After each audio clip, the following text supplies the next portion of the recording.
What's up guys, TSJAwesome 628 here, back again with another F1 2020 My Team Career Mode, this time for the Singapore Grand Prix. So obviously we won the last race in Italy, so that, well, very good news for the team. And in the end it was quite a dominant victory. Obviously we had that early battle, but other than that we controlled the race after the pit stop. We're just going to sort our activity timeline, which we're going to do three-day events in the 9 days that we have. And we're also going to purchase a durability spec upgrade for more resource points, because I realised we could do it, and it would get it up to spec 2 as well. There is a reason for this, which I may explain later in the season, but obviously we haven't focused on durability that much this season. Well, if at all. I don't think we've done a single upgrade. We're also going to upgrade the analysis suite for the driver, so TSJAwesome will gain some experience. So hopefully he performs better, because other than that one result in Hungary and I guess in Bahrain, he hasn't lived up to his expectations. But we'll just simulate forward onto the Grand Prix. Singapore's quite a strong track for me. It's also, I've seen on this game, very weak for the AI.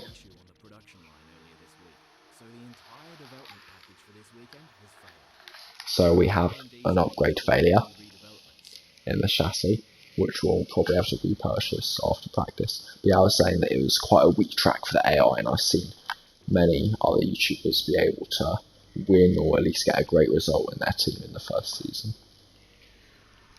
But for the weather forecast, it's completely dry for qualifying, but then in the race it's going to start off in rain conditions and dry up towards the end of the race. We also get this interesting message about next year's regulations, which it looks like we're going to see them change. We also obviously received the durability upgrade that we purchased. We're now going to repurchase the chassis upgrade, and also purchase an aero upgrade to go with the chassis repurchase. Looking at the development chart, we are currently in 4th, but as you can see it is very close between us, Racing Point, Renault and McLaren. We're basically almost all on top of each other, but we are slowly closing in on Ferrari and Red Bull.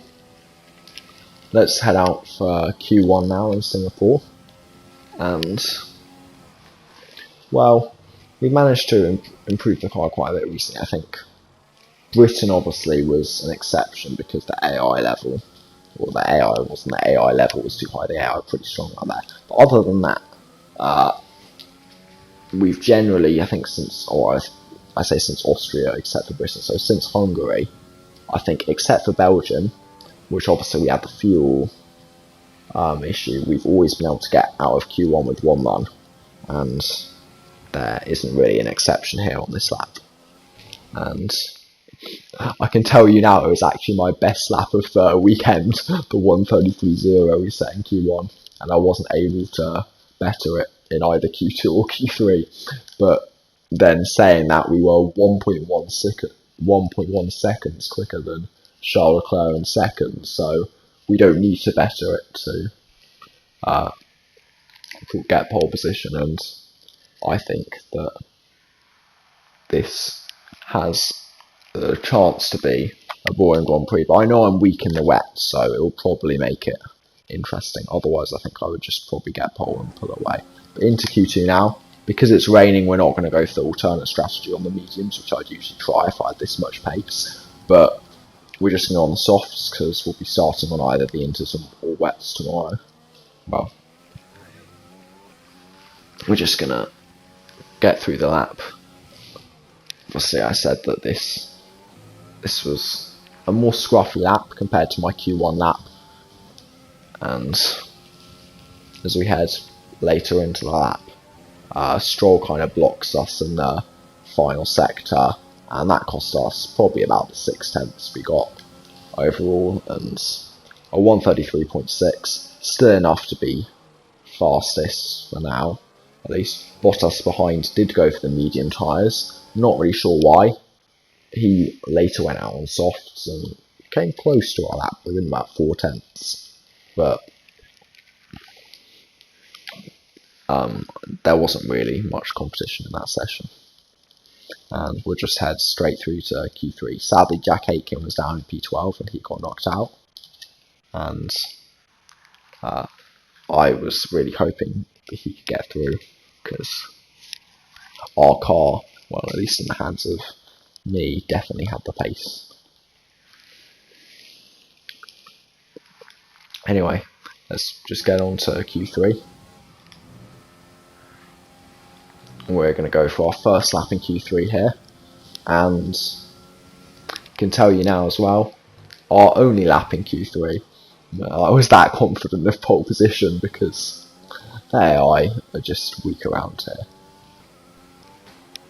And as we head towards the end of the lap, I said it wasn't better than our lap in Q1. It was only a 1:33.2, so about 2/10 slower than our best lap of the weekend, but let's review our top three today. Thomas, Verstappen and Lewis Hamilton.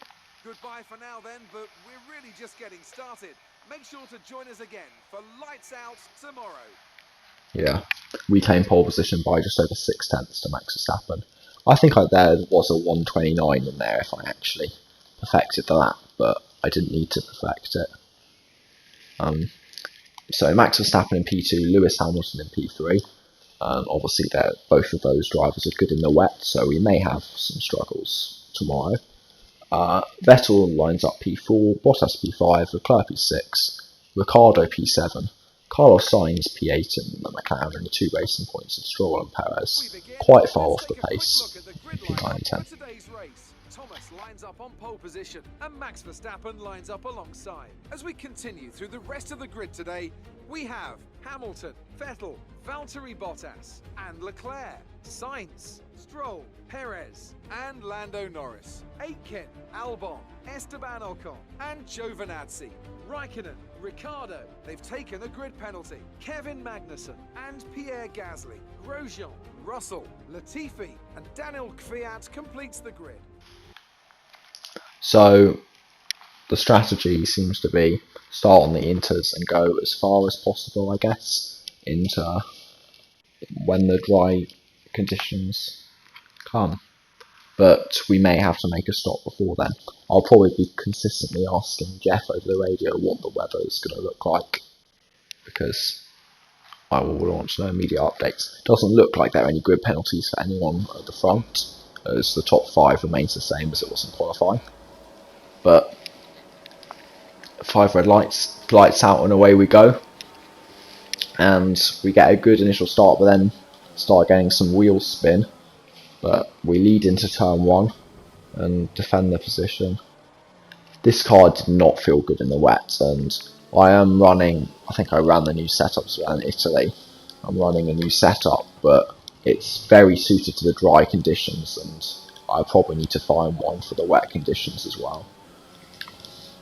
We do set the fastest lap, obviously, on the end of lap 1 because we were leading, but by the end of lap 2, Verstappen's caught straight back up to us, and Hamilton actually takes fastest lap, and he's also closing in on both of us. But obviously, in the nature of Singapore, it is very hard to overtake around here. So, as we get into the race, I just hope I can keep these cars behind, and hopefully we'll be able to go into the end of the inters conditions.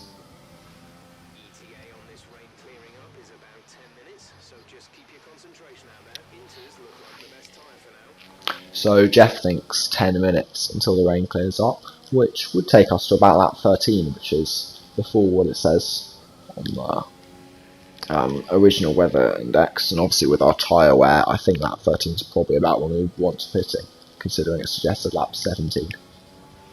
But we end up setting a fastest lap at the end of lap 4, but Verstappen immediately betters that.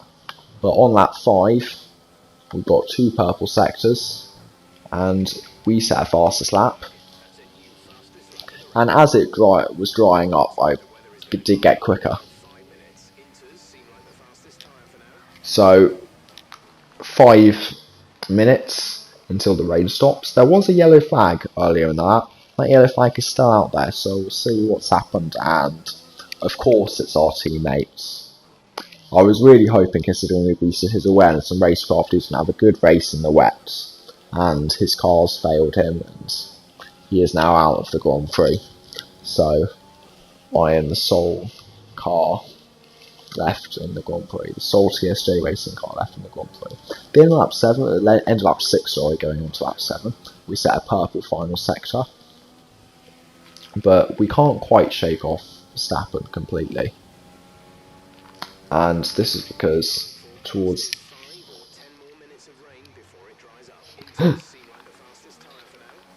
so 5 to 10 minutes of rain, which has gone up since the last time we lost. I'll probably keep in pausing myself to listen to the rain.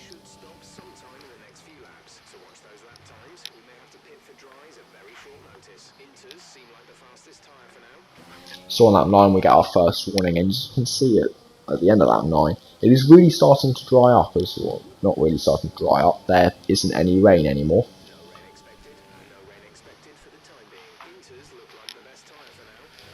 And Jeff agrees with me, he says that there's no rain expected anymore. But at this point my tyres were really starting to wear, and obviously we'd set the fastest lap about 3 or 4 laps ago.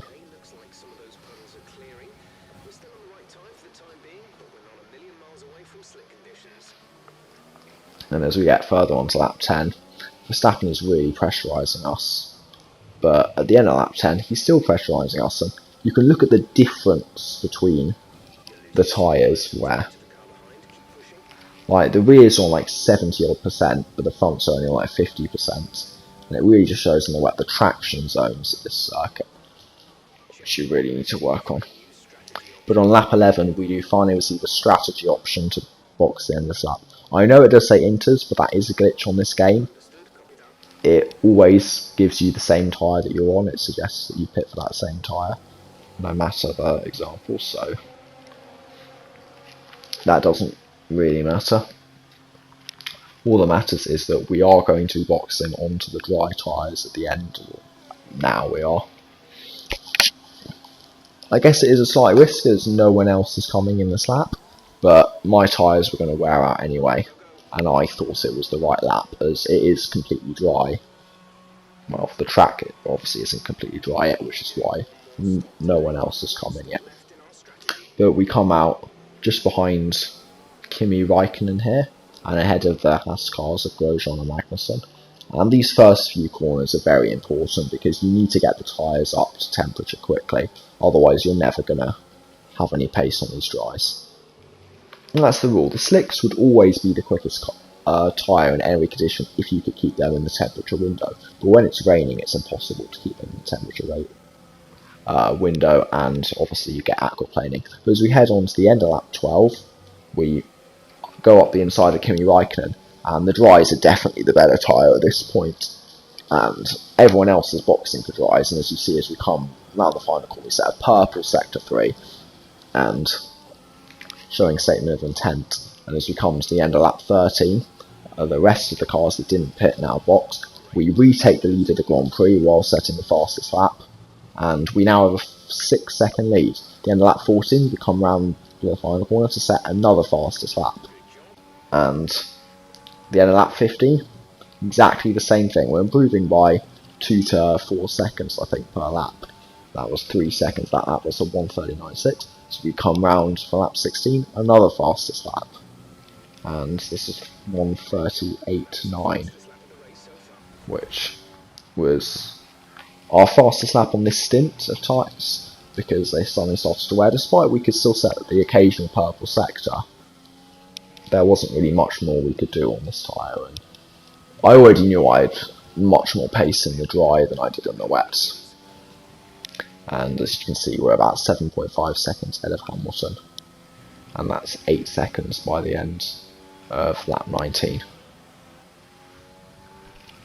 And at lap 20, he slowly decreased the gap, and he's kept it towards about 7 seconds. And at the end of lap 21, it's about 6 something seconds. So we decided this was our scheduled pit lap. We decided to come to the pits get some fresh tyres on, and try and extend the gap. We see Valtteri Bottas stuck in the pit lane, which you should probably notice on the top left he wasn't in the top 5, and well, he seems to be out of this race, I guess, then, because he's about 12 laps behind. So, he's definitely not scoring points. Lewis Hamilton has also come into the pits, and that's crucial. You see Carlos Sainz is now ahead of him. And can you see that he's disappearing, Hamilton? And because Bottas was stuck in the pit lane, I believe that also happened to Hamilton. And he got stuck behind Bottas, so it's a bit of Mercedes calamity there, and it looks like they're going to be scoring 0 points as a constructor this weekend. But it does open up chances for all the other teams to score points, because usually they win the race.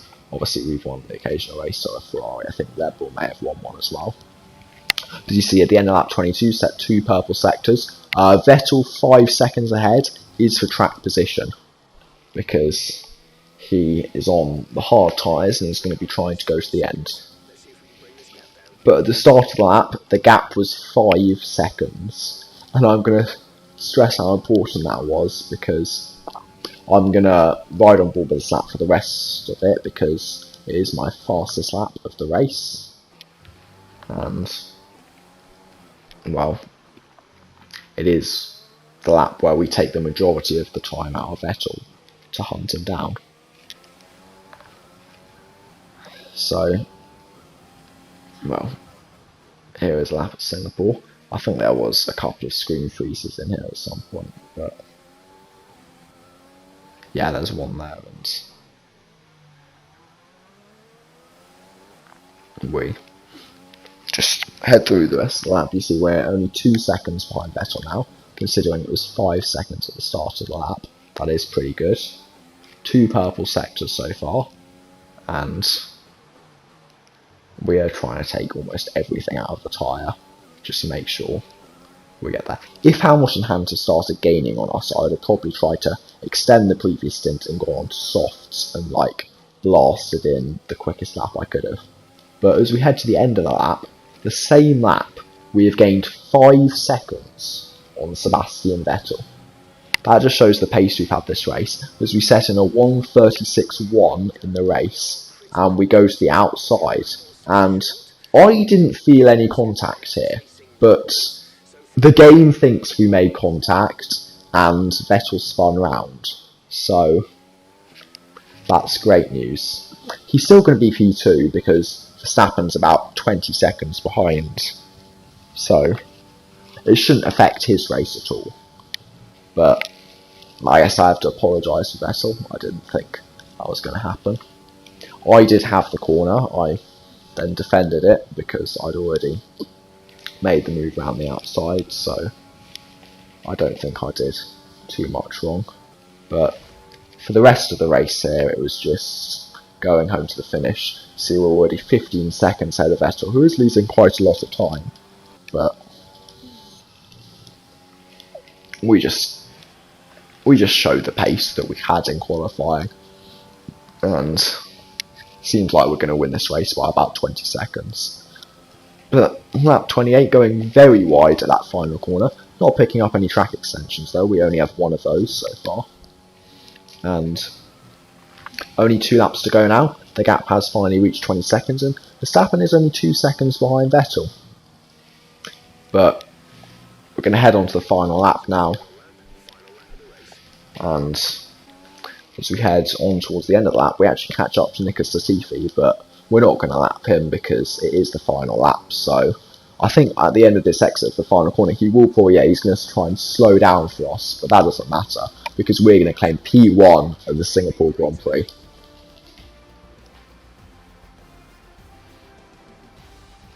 So, amazing race result. Kvyat's driver of the day.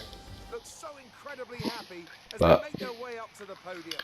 A much-deserved victory and a brilliant performance from them all. We're on the podium again. Our 3rd race victory this season, our 2nd in a row. But I believe it's our 4th podium of the season, because we got one in Hungary as well, if I'm not mistaken. This result has had on the drivers' standings. It wasn't the best weekend for our championship leader, and their advantage at the top has been reduced. So, Anthony Davidson, who would you rank as your driver of the day? I have to say Sebastian Vettel certainly caught my eye during today's race. Incredible driving. It's time to check out the constructors' standings. No change in the top spot, but with today's points, their hold on the lead is getting weaker. After an event like that, who knows what the sport has in store for us next time? Be sure to join us again as we continue to bring you the latest excitement in Formula One. So we win the Grand Prix with fastest lap by miles. Vettel takes P2, Verstappen P3, and Carlos Sainz has an amazing race to finish P4 ahead of Charles Leclerc and the Ferrari in P5. Stroll takes P6, Norris P7, Ocon P8, Perez P9, and Ricciardo rounds up the points in P10. Not a good race for Albon down in P11, and George Russell had a good race in the Williams up in P14, which is a highlight there. Both Mercedes failed to finish, obviously with their pit lane glitch. You see how many stops they made, theoretically, because I don't think they actually ever made it into the pit box, but it registers them as having a stop. Whereas Jack Aitken was the only driver that didn't make a stop in the race because he had to retire early on with a mechanical issue. In the driver's standings, the gap between Bottas and Hamilton stays the same. Vettel actually closes in on both of them in P3 in the championship, and Verstappen overtakes Charles Leclerc for 4th. We are closing up to both Leclerc and Verstappen, which is quite interesting, and we are massively pulling away from Albon. Ricciardo stays P8, Perez P9, and Carlos Sainz is P10. Despite having 2 great results, Carlos Sainz hasn't done much other than that. Our teammate Jack Aitken remains in P15 on 12 points, so hopefully he can get higher up. Mercedes lead the Constructors' Championship by miles, and Red Bull can't challenge Ferrari considering Albon can't match the 2 drivers. We remain in P4, extend the gap over Renault, which is very good news for us, and I think that's where we'll be able to finish.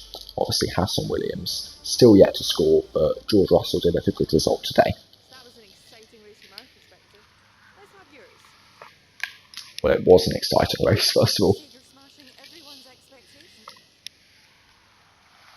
I mean, How do you feel the competition is for you this season? it's good competition, but I'd like to race the Mercedes in this race in a way. I mean, I don't want them stuck in the pit lane. They did make more action, the weather and Mercedes getting stuck in the pit lane. I guess she's referring to the contact with Vettel, which I understand because I didn't realise I made contact at the time until the yellow flag came out. I realised Vettel was backwards.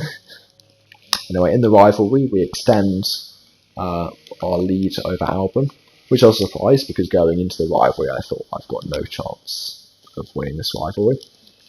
And it turns out we did have a chance. We're constantly gaining acclaim as a team, obviously, but we're now quite a bit ahead of Jack Aitken in acclaim, so maybe we'll need to look into another driver for next season. Damage reductions, we both had a bit, and I think that's probably where I'll end the episode. So, 2 race wins in a row. Let's hopefully make it 3 next time at the Russian Grand Prix.